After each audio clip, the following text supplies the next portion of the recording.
This is Logical Logistics, where we cover shipping, supply chain, logistics, and everything in between. Welcome to the show. Hey everybody, Joe Becht, latest edition of Logical Logistics. Thanks for all the phone calls, emails, kind messages. I know it's been a little over a week since our last episode, but not a lot has happened, backing off a little bit. But there are things happening. Some states are starting to reopening their economies gradually. Other countries are discussing that. And we're going to apply that to what's happening in the logistics projections right now, today, in supply chain. Again, there's way too much of an abundance of news, so try to keep your news limited to just a few sources. Just on the medical front, there's some interesting things happening on the serology end, and the whole testing thing is going to be interesting. But we're going to get there, and we're going to see what happens. But again, try to keep your news intake limited. Reports today are that the cargo, when the economy starts heating up, there's going to be limited space because a lot of planes are grounded and people are going to be fighting for space. That's the projection. Now, the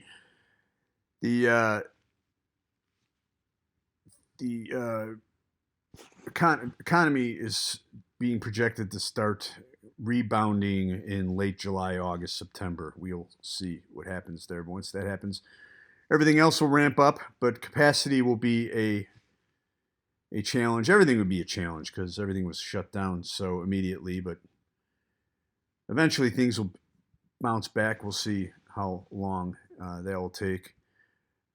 Supply chain strategies. There's efforts to reconfigure the supply chain, and it won't get much easier as Western economies start to open again. And factories will reopen under new protocols to protect workers. And automakers are planning to resume production, have pointed the need to separate workers. And meat processing plants are wrestling with a strategy to cope with this outbreak, if there is another outbreak. There's a limited number of products to respond to shifting demands. There's a projection now that Clorox wipes and hand sanitizer won't be available in mass until August. I was projecting a little bit closer. Again, these are all projections, and a lot of things can change, and who knows what will happen. But the economy is going to shrink, obviously, in the second quarter, and then we'll see what happens in the third and fourth quarter. Retail is going to take a big hit, but other areas of the economy have shown, obviously, signs of growth, like Amazon. They're going to build a huge new distribution center here near Chicago. So that'll be interesting. The airlines, it'll be interesting to see how they get back up to capacity. It's going to be a gradual thing. It's going to be, we've been through this on 9/11, and this is even a grander scale and a much stranger scale, but we're going to see what happens. And there's going to, there's different opinions of what's going to happen out there, but as the serology tests become more widespread, hopefully, in fact, I'm tired of using the word hope. I believe that they're going to show that a more level-headed approach towards the virus. Therefore, we can get out there and not be concerned about herd immunity, which I believe is a more realistic approach instead of waiting for a vaccine, because no one knows even for sure if a vaccine will ever get invented or produced. There's a possibility it will, possibly it won't, but who knows? Herd immunity probably be the best way to deal with this virus. But there are signs that the economy is coming back, and there's going to be challenges in the supply chain. And it's like with everything right now, it's going to be a wait and see. In the meantime, if you need any type of help in logistics, please do not hesitate to contact us. You can email me at joe@bellair, bellair.com. You can visit us at bellair.com, bellair.com, beslogistics.com, Logical Logistics. Once again, thanks for all the emails. I got a few phone calls. We're out there. We're an essential business. We're serving a lot of the essential needs of shippers. And once these other industries come online, hopefully the shipping industry will adapt accordingly. And if I've known anything about the human race, people have done that. And I believe, and I've said this from day one, if we get past the panic, think about this logically, we can get through this and have a great plan. But we need to get out the panic. We need to get out the politics. So thanks for listening. And until next time, we will talk. Logical Logistics. Thank you. Bye. All right. This is Joe Becht. You're listening to Logical Logistics. And my guest today is Brandon Freed from the Air Forwarders Association. How you doing, Brandon? I'm doing well. Thanks for having me, Joe. Well, thanks for coming on. So let's start off. Why don't you give me a little background about yourself? Well, I'm an incurable freight slug. I've been around the business for quite some time. I owned and operated an office of a franchised organization in the Washington area for about 25 years. Started the business right after college, selling on the streets of Los Angeles. Came back to D.C., put in 25 years here, and sold my business about 10 years ago, and then was appointed to the executive directorship of the Air Forwarders Association. Okay, so it's pretty interesting. So did you grow up in the D.C. area? I was born in Washington D.C. and Okay. moved to Miami as a junior high schooler. And it was there Right. I was actually introduced to the business. I had a relative who had a freight forwarding operation. I got started actually loading trucks on those hot loading docks down there Yeah. in the summer months.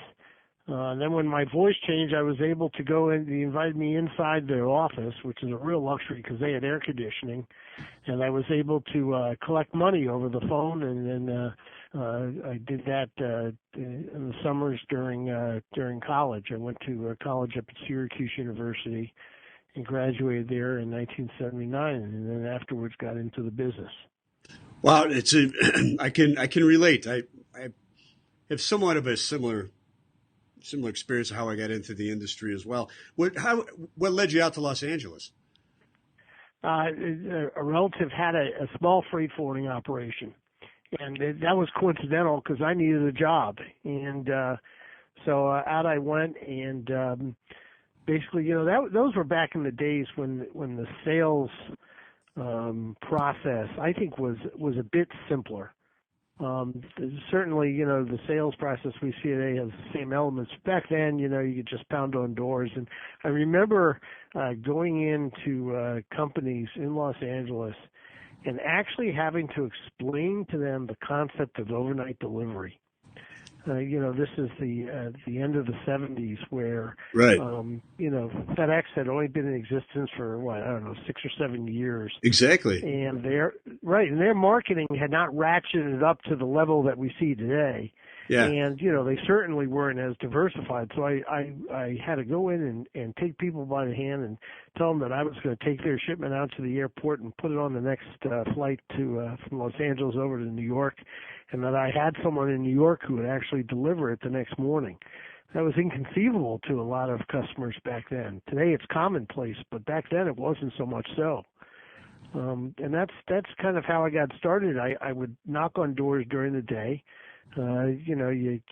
Rejection tends to become your middle name. Right. And then I would actually work with the operations people at night. It was a small operation, and that's how I learned about how to type up an air bill and how to load a container and how to drop freight at the airport. And I got to tell you that from my personal perspective, the more I learned about air cargo operations, the more comfortable I became as a salesperson. I believe Because you touched on an extremely important part of the air freight forwarding, especially the sales cycle. You really need to know the nitty gritty, the operations, the shipping. I'm glad you brought that up because I just recently saw a lecture with someone who said that she would prefer to hire the person from a city college that wants to get his hands dirty if necessary than from the Harvards and the Yales that are above that type of work and just want to focus on the marketing and the sales. So it's interesting you brought that up. Yeah. Right. So Anyway, so I'm sorry. So and I didn't have much of. I was a young kid right out of school, so I didn't have much of a social life at the time because I was new to Los Angeles. I'd never been out there before, so I was just working this job. So it gave me a lot of time to hang out at the airport, and as a result, I was much more comfortable in the sales role, and I think customers detected the fact that I kind of knew what I was talking about because I was actually working the freight at night. Right. And things just kind of blossomed from there. Oh, that's great. So through your rise through the industry, you wound up back in Washington D.C., and now you're with the Air Forwarders Association. Can you tell me how you came about this position and a lot about the company? Sure. Yeah, tell us everything. Sure. Well, I'd been running this, and I was an owner-operator of this company called AdCom Worldwide. Okay. And they're still in existence today. They have a new holding company. They're a division of Radiant Logistics, and so I ran the Washington office, and over the years, especially I got to tell you, Joe, it was after TWA 800 went down. I think it was at 96 or so. Yes. I realized, and they started to suspect air cargo as the culprit of that crash, which I remember. But, people, not to interrupt you, but I remember that was the beginning of the whole TSA process. The FAA we had to start doing different types of security measures. I remembered after that. I'm glad you brought that up. That's right. And that was, to me, that was my introduction to the reality of, this new era of air cargo security and what was going to happen. And I realized, we had I had been asked to, actually my partner at the time had been asked to serve on the board of directors of the Air Forwarders Association. He couldn't do it. And since I was based in Washington, came to me and said, "Why don't you do it?" And these meetings take place once a quarter. At the time, I don't even think they had quarterly phone calls. And I went to the first meeting. It was right after that plane went down. And these guys were talking about the fact that the FAA was starting to crack down on them, and that there was more scrutiny. So I went to an FAA meeting in Washington, and a bunch of FAA people brought us into a room with, accountants, lawyers, security people, and they shut the door, and there were like 4 freight forwarders in the room. Some had flown into Washington. I was the only one who was actually from the D.C. area. Okay. And one of them said, look, we've lost an airplane out on Long Island not too long ago. And now we're here. There's this industry called freight forwarding that's giving the freight to the airlines, and we here at the FAA know nothing about you. Yeah. And, that was my indication at that point in time that I had to get involved. We all had to get involved. We all had to become activists because, in Washington, there's nothing worse than, a regulator walking in saying, we have an idea. Yes. And, you don't, so a lot of times their ideas are not consistent with, furthering our business. It's more like having a target on your back. Yeah. And so all of a sudden, here we were below the radar screen. Now, because an airplane had gone down, cargo was suspected. It wasn't even proven to be the culprit, but it was suspected. And so I realized that if no one stood up for the freight forwarder, no one was going to be there. And so I started to get pretty involved. So when I sold my business in 2005, I wasn't sure what I was going to do, but because I had been on the board of directors and I rose to chairman of the association, I was chairman during after September 11th. I saw a lot of the heightened security and was able to get involved with the newly formed TSA that was an agency stood up by the by Congress shortly after September 11th through the Air Transportation Security Act. And so, I just kind of slid right into the role. And back then, a lot of people on Capitol Hill wanted to pull freight off passenger planes. Well, I believe someone that was on record and saying he wanted everything to go with just UPS or FedEx. Yeah. And so, first of all, that wasn't workable to us. And believe it or not, it wasn't workable to them either. First of all, they didn't have enough room for all the freight forwarders freight on their planes. But second of all, those integrated carriers depend on the airlines too to handle their overflow or, shipments to places where they might not have an aircraft. And so they didn't want, it wasn't good for any of us in various ways. So it was time to get involved, and that's what the Air Forwarders Association did. That became the mission: is engagement on a daily basis with regulatory agencies here in Washington, including TSA, but beyond that, Customs and Border Protection. We now have a seat on the Commercial Operations Advisory Committee. I'm appointed to that now, and we also deal with Department of Commerce. We have a seat on the Committee for Supply Chain Competitiveness. So we're a DOT. So we're at all the agencies right now on a consistent basis. We have a lobbyist on staff, and our job is to the Air Forwarders Association mission is to allow the members to focus on running their day-to-day business, knowing that we're watching out for their interests in this increasingly regulatory world. That we're people would say we're deregulated, but we're really de facto regulated. Yes, we have a number of agencies looking at us and imposing regulations and thinking of imposing regulations upon us, and that's what the AFA does. We're like your office in Washington. Great. How many members? About 300 right now. Okay. And we're always looking for more. But being a member of the Air Forwarders Association is we look for members who not only want to join us but want to contribute. We have some very active committees. We have a regulatory compliance committee where we actually have about 15 members, but we have a waiting list of folks who want to get involved in that. And each member of our committees has a certain area of regulatory scope that they're in charge of, and they come to the meetings prepared to make presentations. We have attorneys with us as well, giving us their opinions. We have surety insurance companies with us in the committee. We have an active e-commerce committee where we're looking at online retailing and what that's going to do, the online ordering phenomenon, what's that doing to our business from a last mile standpoint.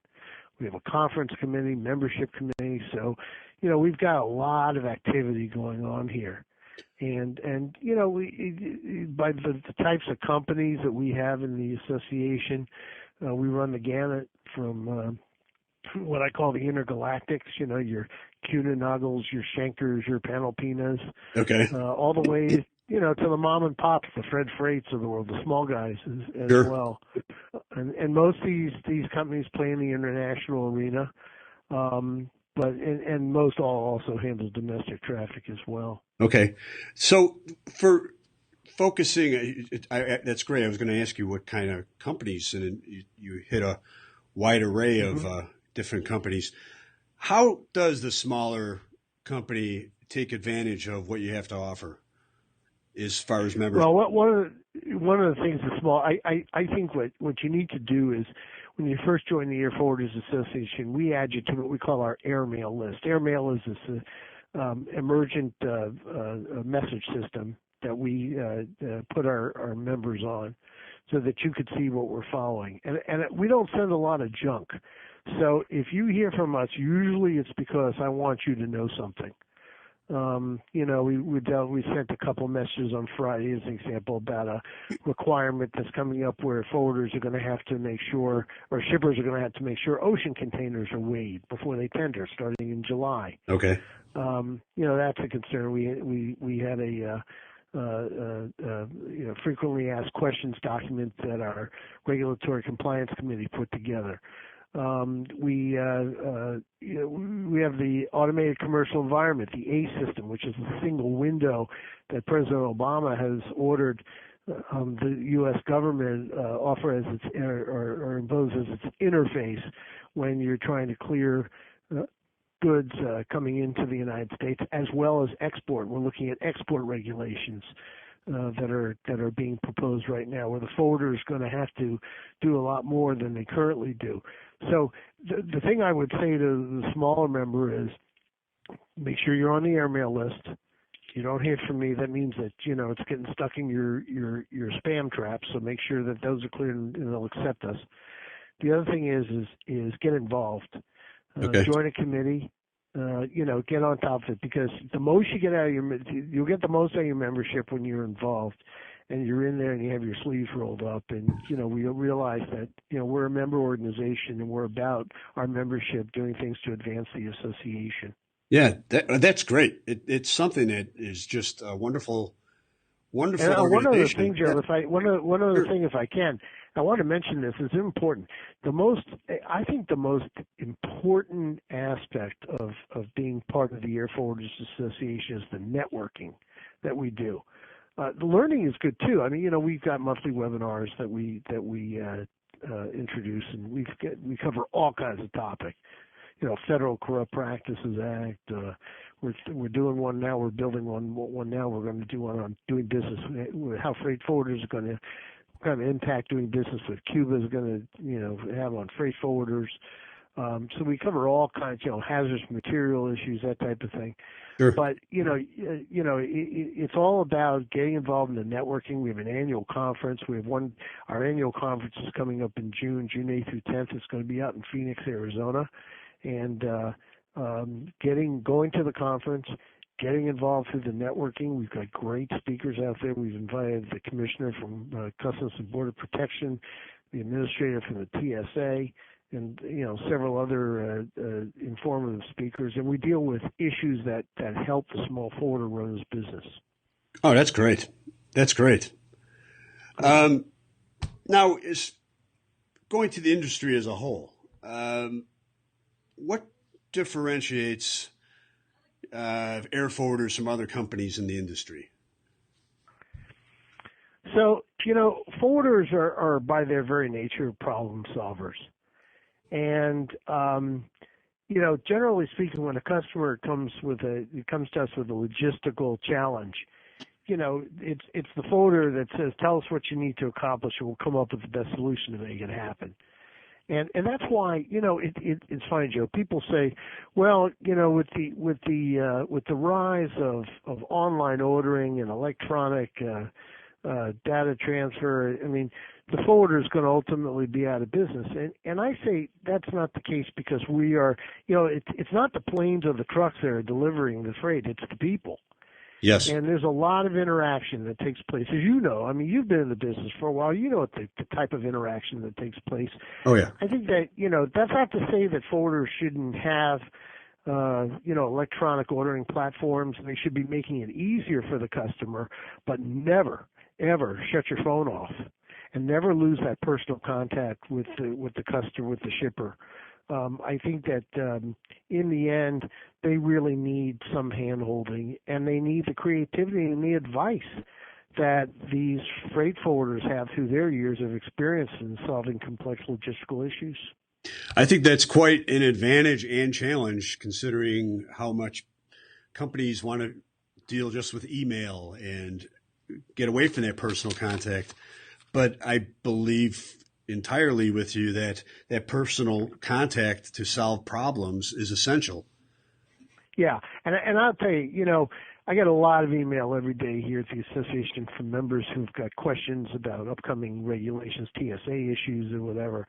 And I make it my business to not rely on email solely, as the means of discussion. First of all, I'm not the greatest typist, so it takes me some time to put these things together. But I'd rather pick up the phone and talk with you. Sure. I want to know, what your situation is, what's happening, and that interactive discussion I think is good for both of us. So it gives me, there are inflections in your voice. I ask you a question, and you're not certain about an answer. I'll detect that in our discussion, and that will influence the advice I'm giving to you to the extent that I can. It's this has always been a people business, and those who taught me, and I'm sure you too, that it's going to be very hard to throw that out the window. Now, is email making an impact? Yeah, I think email creates efficiencies, and they're all good efficiencies. But in the end, that hand-holding is essential. I agree. So we touched upon, primarily you touched upon, a lot of the challenges. Can you go over again what kind of challenges are affecting the industry as a whole? Well, I think over and above the regulatory climate, stepping up our technology game is high on the list. I do think that, the fact that interactive personal contact is important does not negate the need to compete in an increasingly technological world.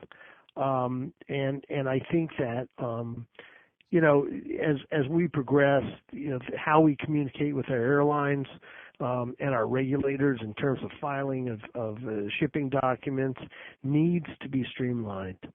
And so, we look at it, we work with IATA on their e-freight initiative and the e-airway bill initiative. And I'll tell you, I tell the members this, again, we have members of all sizes.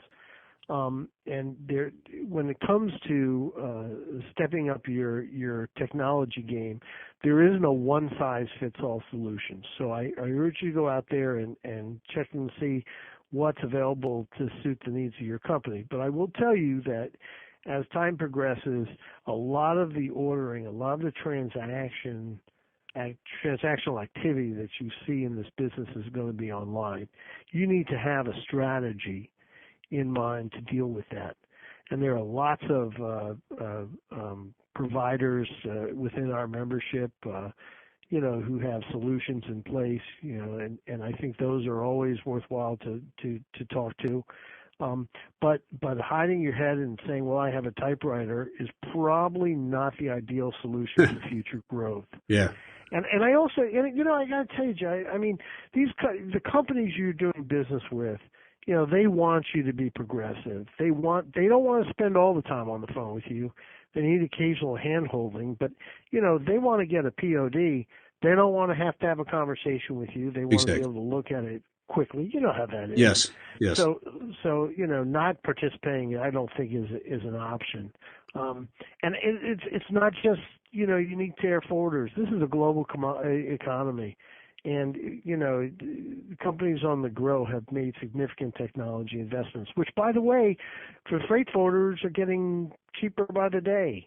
So it's really no excuse to get involved. That's good to know. And then through your organization, companies can learn to find those good technology strategies. Oh, yeah. Yeah, which now you're saying are getting more and more affordable. Right. Yeah. Right. I mean, when I was on the transactional side of the business, 10 years ago, track and trace was just a real luxury. It was expensive. Heck, now that it's gotten cheap, and so, you can bolt that on pretty quick. So that's never an issue. I think that the fewer times you have to say no to a customer, the better. You don't want to be the guy who doesn't offer the technology advances that they're looking for to make their lives easier. And that's what we're in business for, isn't it? I mean, to make our customers' lives easier. Exactly. Definitely. So what do you have data for 2015 on the air freight forwarder side? What kind of a year was 2015?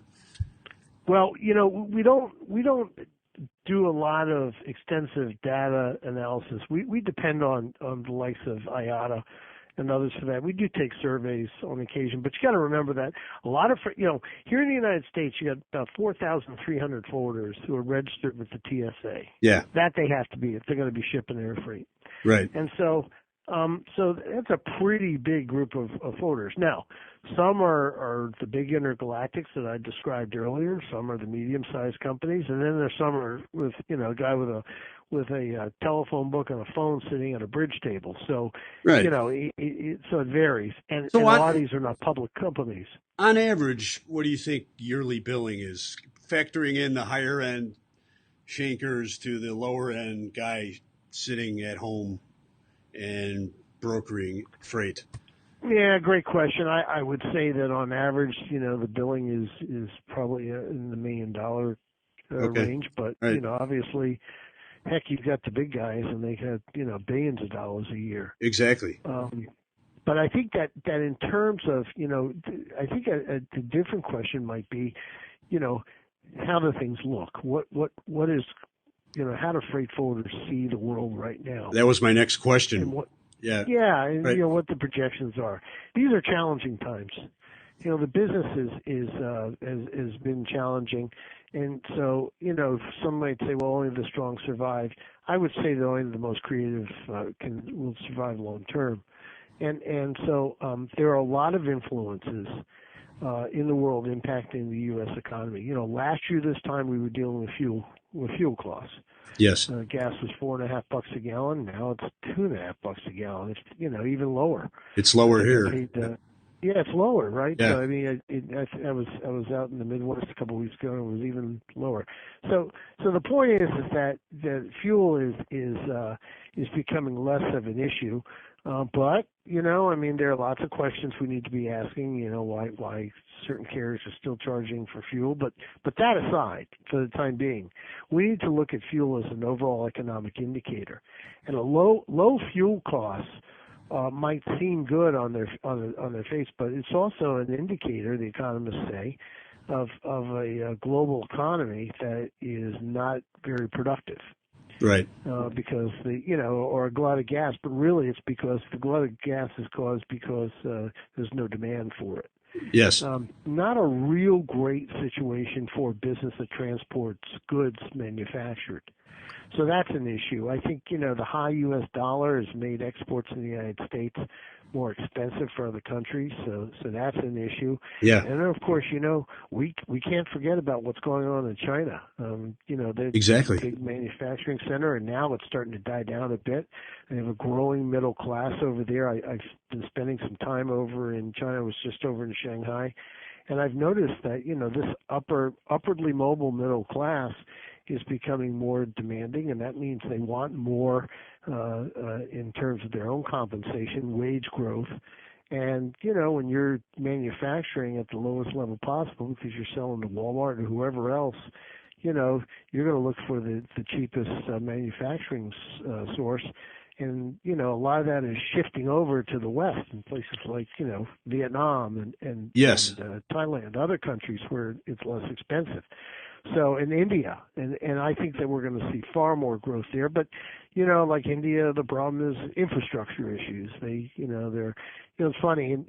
Having spent time in China, I can tell you that, say what you will about the human rights aspect, and those certainly can't be minimized. But I would tell you that from a commercial perspective, they've got good road systems in place, and they're really focused. Their airports over there, they got these 5-year plans. And their airports, they're building 144 new airports in China during the 5-year plan. Yeah, and it took us, it takes us 20 years to put a new runway in Atlanta, Right, exactly. We think that's such an accomplishment. So, what I would say to freight forwarders is it's a big world out there. Don't ignore it. Know what's happening overseas because it's going to have an impact, even on domestic shipments. Because generally speaking, what's driving a domestic shipment usually has something to do, tangentially with something going on internationally. So to sum up, there's a multitude of challenges, which goes back to one of the first things you said in the interview is you have to be a problem solver. Exactly. Yeah. Exactly.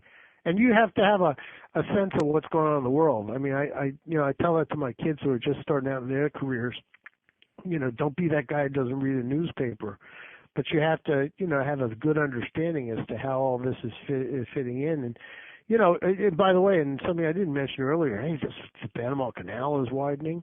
What's that going to do with East Coast ports? And when we saw the West Coast work stoppage last year, I mean, it's what kind of an impact is that going to have? Are you looking out for your customer to make sure that if that kind of thing happens, that you always got to be up high in the crow's nest. Yeah. Looking for potential trouble in the supply chain. And if you have your head in the sand and you're not involved with your trade associations and you don't see what's going on in the regulatory or the legislative environment, by the way, they just passed that big highway bill that's funding our nation's infrastructure, and there are a lot of hidden gremlins in that need to be looked at. You're just not going to have an awareness, and you'll get caught blindsided. Yeah. All right, so I really appreciate the interview. Just a couple more things. How do people find you? How do they find you? How do they find the Air Forwarders Association? Well, the quickest way to find the Air Forwarders Association is via our website at airforwarders.org.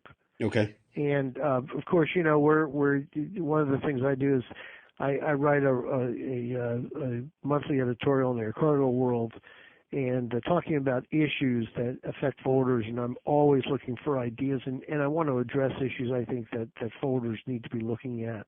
So you can always contact me by going to BFRIED, BFried at airforwarders.org as well.